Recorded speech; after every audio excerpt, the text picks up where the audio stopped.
once we had a discussion about what is ADHD, how did you feel as parents, and what did it mean to you? From my point of view, it was just relief.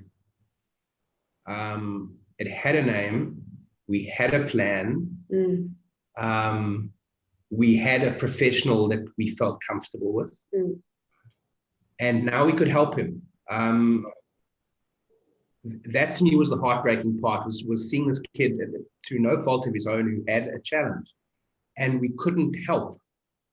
I mean, he wasn't unhappy, but we knew it could be better. And I was just hugely relieved.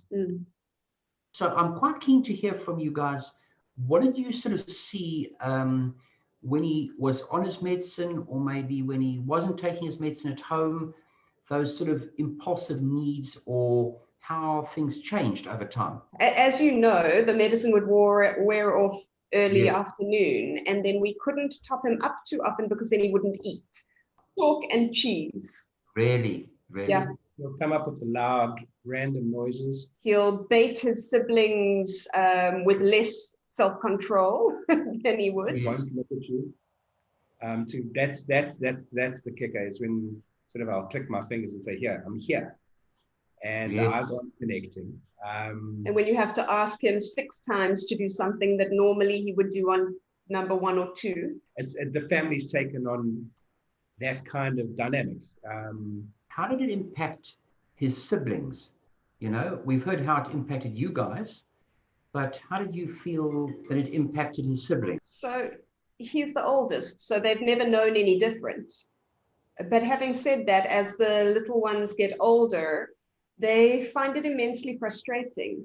It's also very hard to strike a balance, because we're not going to let him get away with something just because he has a condition. I mean, we are helping him take every active step to support him to treat the condition. So that doesn't mean he can now blame everything on ADHD and do what he wants. But he does require different types of discipline and different types of motivation. And so it becomes a challenge that you can't treat all the kids equally, because they're not equal in that sense. Each one has their unique needs, and his are quite a lot different from the other 2 who are only a little bit different. During the first lockdown, I was nearly tearing my hair out, I think, with the rest of the country.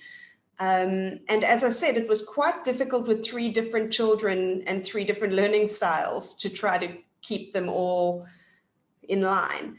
And I found that physical tools were very helpful. So I designed cards that could be cashed in for different kinds of taking breaks.